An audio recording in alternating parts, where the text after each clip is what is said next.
One bad decision, 5 powerful royals, and the world was never the same again. It began with confidence, too much of it. Queen Charlotte, fiercely loyal to the throne and empire, believed the American colonies were nothing more than disobedient children. When rebellion stirred, her counsel to King George III was not of caution, but of command. She urged resolve, not retreat. To her, firmness would restore order, but she didn't see what was truly growing across the Atlantic. Not rebellion, but identity. A people who no longer saw themselves as subjects. Her whispers shaped decisions. The king tightened his grip. Crackdowns replaced compromise. Soldiers replaced diplomacy. Each move, intended to remind the colonies of their place, only drove them further away. The Queen had misread the tide, and in that misreading, history shifted.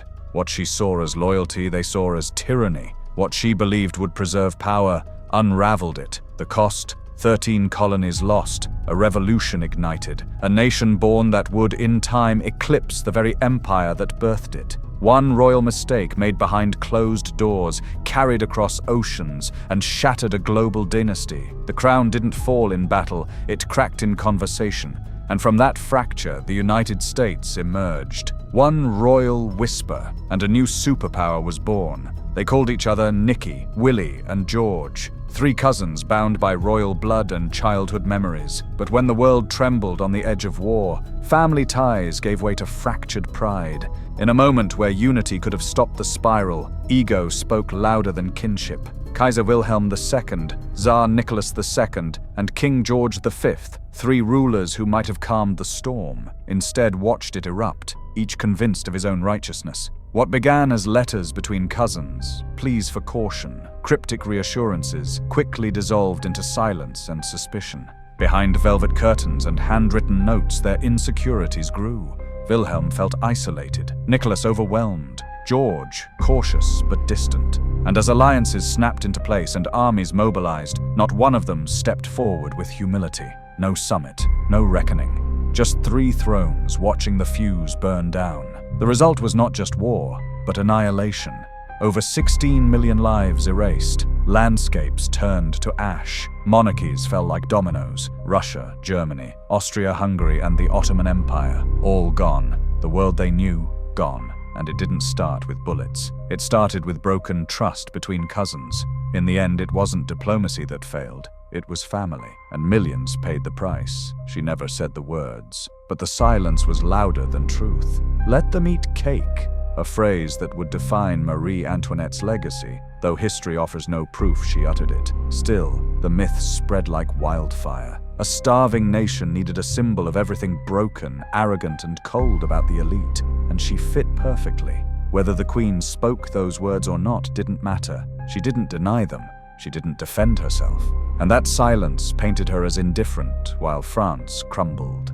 Marie Antoinette became the face of decadence. The lavish gowns, the parties at Versailles, the diamond necklaces. It all built an image of a woman who danced while her people starved, and the people believed it. Belief became rage. Rage turned to revolution, and revolution needed sacrifice. Not just a ruler's power, but her head. The truth, she was young, sheltered, a pawn in royal marriage politics.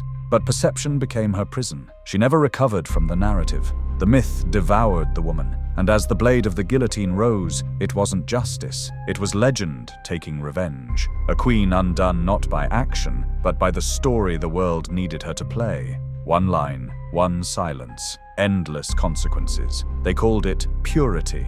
A royal bloodline so sacred it had to be kept untouched, even if that meant marrying cousin after cousin. For generations, the Spanish Habsburgs pursued this twisted ideal, believing divine right could be preserved in the blood itself. But nature has limits, and with the birth of King Charles II, those limits came crashing down.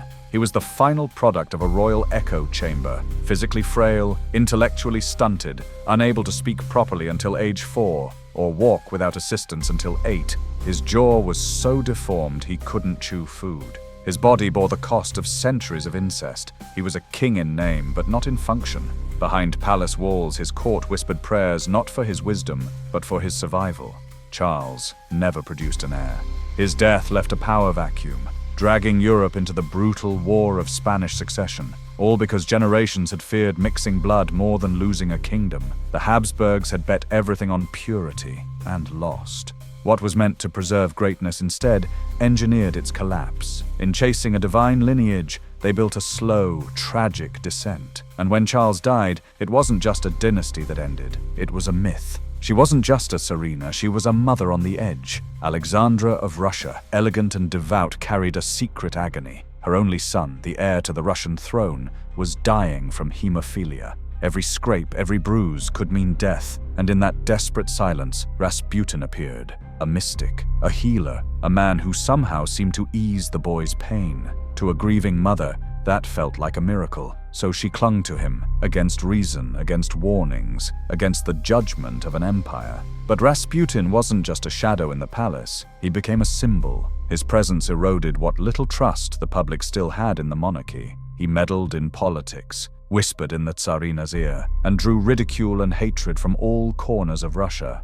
While soldiers died in war and food vanished from the cities, rumors of Rasputin's decadence festered like an open wound. The Romanovs didn't fall in a single day. They unraveled, thread by thread, as Alexandra's faith in one man blinded her to a nation's collapse. Her love for her son was human. Her loyalty to Rasputin was fatal. And in the end, it wasn't just a monarchy that bled, it was an empire.